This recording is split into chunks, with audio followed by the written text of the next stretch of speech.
دیکھو زنا مردوں سے نہیں پھیلتا، عورتوں سے پھیلتا ہے، خوب سمجھ لیں. زنا مردوں سے نہیں پھیلتا. زنا کس سے پھیلتا ہے؟ عورت سے.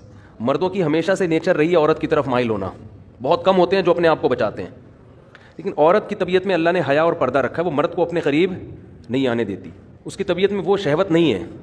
لیکن جب عورت میں حیا ختم ہو جائے نا، بے پردہ ہو گئی، مردوں سے گپ شپ لگانا، اس کو جو جس کے کہتے ہیں نا بہت بولڈ ہو گئی ہیں، وہ ان میں ایک جھجک ہی ختم ہو گئی.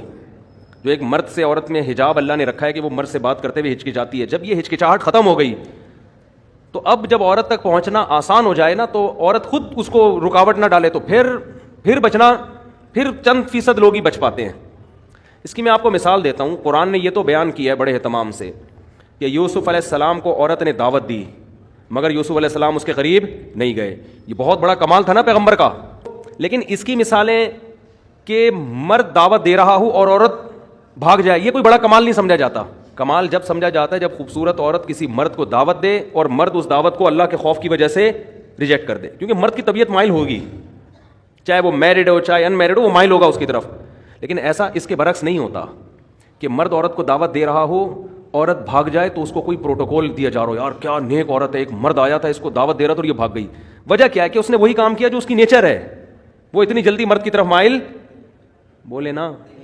قرآن میں کوئی ایسا واقعہ نہیں ہے کہ ایک مرد نے عورت کو دعوت دی اور وہ عورت بچ نکلی تو قرآن نے اس کو بڑا پروٹوکول دی. بھائی یہ تو نارمل ہے، یہ تو ہوتا ہے. اتنا آسان ہوتا ہے کہ مرد عورت کی طرف مائل ہوا اور عورت بھی مائل ہو جائے، پھر تو زنا اتنا پھیل جائے.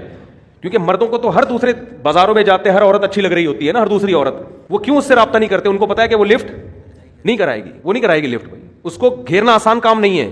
لیکن مرد کے لیے عورت کو پٹانا بہت آسان ہے. کوئی بھی خوبصورت عورت کسی بھی مرد کو دعوت دے گی نا، 100 کو دعوت دے گی، ایک شاید بچ جائے، 99 اس کی طرف رسپانس کریں گے وہ. لیکن ایک مرد اگر 100 عورتوں کو دعوت دے تو شاید ایک رپلائی کرے، 99 بھاگ جائیں. سمجھتے ہو؟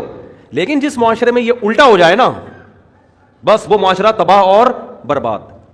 کیونکہ عورت جو مرد کو اپنے قریب نہیں آنے دیتی، وہ حیا اور شرم کی بیس پہ نہیں آنے دیتی. یہ عورت کی نیچر ہے، وہ مرد پر کی طرف بہت جلدی مائل نہیں ہوتی. مرد میں اتنی اٹریکشن اللہ نے نہیں رکھی ہے، سمجھ رہے ہیں؟ عورت میں اٹریکشن ہے، دیکھتے ہی آدمی فریفتہ ہو جاتا ہے نا. لوگ تو دیکھ نہیں رہے ہوتے، انٹی گزری، یار نظر کیسے جھکائیں، یار کیا بات کر رہے ہو مفتی صاحب، کون سے زمانے کی بات کر رہے ہو، لوگ کہتے ہیں نا. لیکن انٹی کے لیے نظر جھکانا بہت، وہ اٹھاتی نہیں ہے نظریں عام طور پہ، وہ کہتی کیا ہے اس میں. تو اللہ نے مرد کو جو جمال دیا نا، اس کو روب کے پردے ڈال دیے، مردانہ وجاہت ڈال دی ہے، جس کی وجہ سے اس میں فوری اٹریکشن نہیں ہوتی. عورت جب مائل ہوتی ہے جب اس کو دیکھ کے باتیں کر کے لٹو ہو جائے اس کے اوپر، پھر وہ پاگل ہو جائے گی.